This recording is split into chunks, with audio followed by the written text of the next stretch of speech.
കഴിഞ്ഞ മാർച്ച് 30-നാണ് കാസർഗോഡ് ചൂരി പഴയ ജുമാ മസ്ജിദിനോട് ചേർന്നുള്ള വാസസ്ഥലത്ത് വെച്ച് കൊല ചെയ്യപ്പെട്ട റിയാസ് മൗലവിയുടെ കൊലക്കേസിൻ്റെ വിധി വന്നത്. ഒരു മദ്രസ അധ്യാപകനായും അതുപോലെ അവിടുത്തെ ജുമാ മസ്ജിദിലെ മുക്രിയായും സേവനമനുഷ്ഠിച്ചുകൊണ്ടിരിക്കുന്ന അവസരത്തിലാണ് 29 വയസ്സുള്ള മൗലവിയെ ക്രൂരമായി കൊല ചെയ്തത്. ആ കൊല ചെയ്ത കേസ് കേരളത്തിൽ ഫലപ്രദമായ നിലയിൽ തന്നെ ഇടതുപക്ഷ ഗവൺമെൻറ് അതിൻ്റെ നടപടികൾ സ്വീകരിക്കുകയും 3 ദിവസത്തിനകം ആ കേസിലെ മുഴുവൻ കുറ്റവാളികളെയും പിടികൂടുകയും സമയപരിധിക്ക് ഉള്ളിൽ നിന്നുകൊണ്ട് തന്നെ ഏതാണ്ട് 85 ദിവസങ്ങൾക്കുള്ളിൽ കുറ്റപത്രം തയ്യാറാക്കി കോടതിയിൽ സമർപ്പിക്കുകയും കോടതിയിൽ അതിനുവേണ്ട എല്ലാ നടപടിക്രമങ്ങളും നിർവഹിക്കുകയും ചെയ്തു. ആ കേസ് ഇവിടെ 2017 മാർച്ച് 20-നാണ് സംഭവം നടന്നത്. 2024 മാർച്ച് 30-നാണ് വിധി വന്നത്. 7 വർഷക്കാലം 7 ദിവസം ഈ പ്രതികൾ ജയിലിൽ തന്നെയായിരുന്നു. ഈ പ്രതികൾക്ക് ജാമ്യം കിട്ടാതിരിക്കാൻ കാരണം ഗവൺമെൻറ്റിൻ്റെ, പ്രോസിക്യൂഷൻ്റെ, പോലീസിൻ്റെ ശക്തമായ ഇടപെടലിൻ്റെ ഫലമായിട്ടാണ്.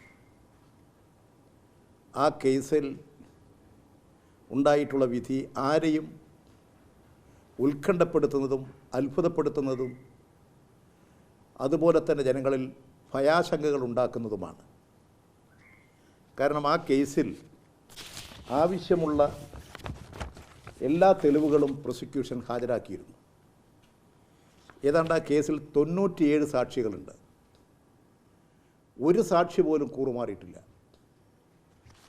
കോടതിയുടെ മുമ്പാകെ 375 രേഖകൾ പ്രോസിക്യൂഷൻ ഹാജരാക്കി. 87 സാഹചര്യ തെളിവുകൾ കോടതിയുടെ മുമ്പാകെ കൊണ്ടുവന്നു.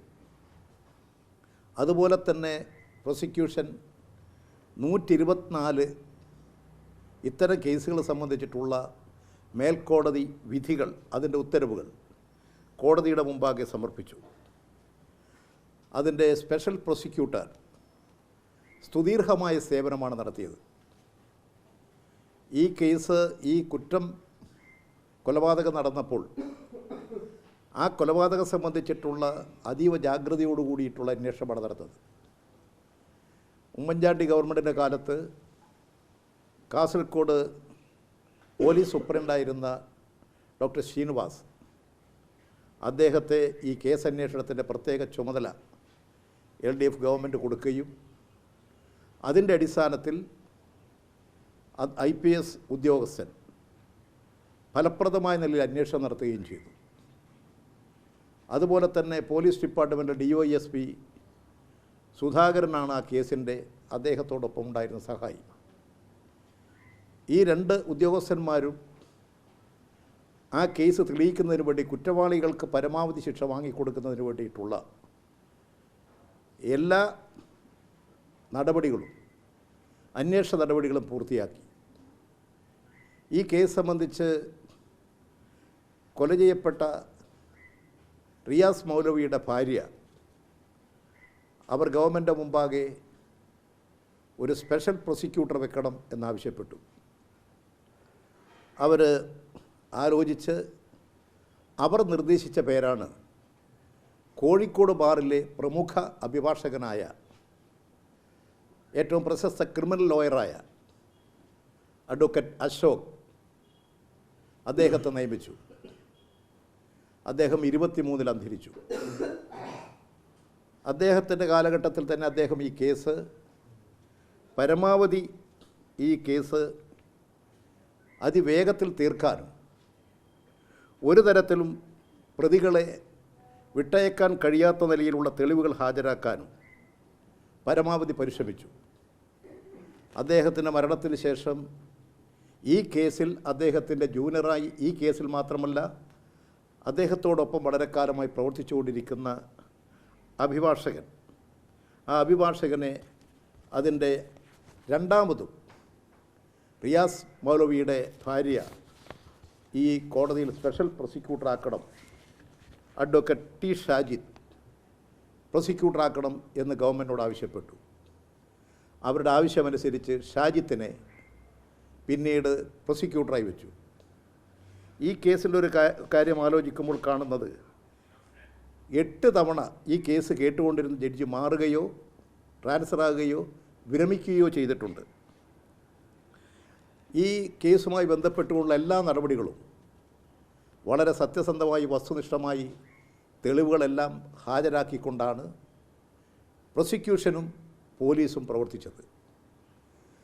ഒരു തരത്തിലും ഒരു പ്രതികൾക്കും രക്ഷപ്പെടാൻ കഴിയാത്ത നിലയിലുള്ള അന്വേഷണമാണ് അതിൻ്റെ മേലെ ഉണ്ടായത്. പക്ഷേ ഇപ്പോൾ വന്നിട്ടുള്ള വിധിയാകട്ടെ ഏവരെയും ഞെട്ടിപ്പിക്കുന്നതാണ്. ഇത് സംബന്ധിച്ച് നിയമജ്ഞന്മാർ, ജസ്റ്റിസ്, റിട്ടയർഡ് ജസ്റ്റിസ്, പ്രമുഖരായിട്ടുള്ള അഭിഭാഷകരെല്ലാം ഈ വിധി വന്നപ്പോൾ പ്രകടിപ്പിച്ചിട്ടുള്ള ഉത്കണ്ഠ ജുഡീഷ്യറിയെ സംബന്ധിച്ച് എല്ലാവരും ചിന്തിക്കേണ്ടതായി തീർന്നിരിക്കുകയാണ്. എല്ലാ തെളിവുകളും ഹാജരാക്കിയിട്ടും പ്രതികളെ വിട്ടയക്കുന്ന സമീപനമാണ് കോടതി സ്വീകരിച്ചത്. അങ്ങനെ സ്വീകരിച്ചപ്പോൾ എല്ലാവരും യഥാർത്ഥത്തിൽ അത്ഭുതപ്പെടുകയായിരുന്നു. ഈ കേസിൻ്റെ ആദ്യം മുതൽ അവസാനം വരെ കേസ് കേട്ടുകൊണ്ടിരുന്ന ആ കോടതിയിലെ വക്കീലന്മാർ, പൊതുവെ ഈ കാര്യങ്ങളെല്ലാം ശ്രദ്ധിച്ചുകൊണ്ടിരിക്കുന്നവരെല്ലാം അത്ഭുതപ്പെടുകയാണ് ചെയ്തിട്ടുള്ളത്. ഈ കേസിൽ ഗവൺമെൻറ് അപ്പീൽ കൊടുക്കുന്നതിന് വേണ്ടിയിട്ടുള്ള സത്വര നടപടികൾ സ്വീകരിച്ചു. അടിയന്തര പ്രാധാന്യത്തോടു കൂടി തന്നെ ഈ കേസ് അപ്പീൽ നൽകാനും കുറ്റവാളികൾക്ക് പരമാവധി ശിക്ഷ വാങ്ങിക്കൊടുക്കാനുമുള്ള നിയമ നടപടികളുമായി മുന്നോട്ട് പോവുകയാണ്. എന്നാൽ ഇവിടെ ഉണ്ടായിട്ടുള്ളൊരു പ്രശ്നം, ഈ കേസ് വിധി പ്രഖ്യാപിച്ചപ്പോൾ ആ വിധി പ്രഖ്യാപനത്തെ സ്വാഗതം ചെയ്യുകയാണ് കേരളത്തിലെ പ്രതിപക്ഷ നേതാവ് ചെയ്തത്. അദ്ദേഹം അപ്പീൽ കൊടുത്തിട്ട് ഒരു കാര്യവുമില്ല, ഇത് പോലീസും പ്രോസിക്യൂഷനും ഒത്തുകളിക്കുകയാണ് ചെയ്തത്.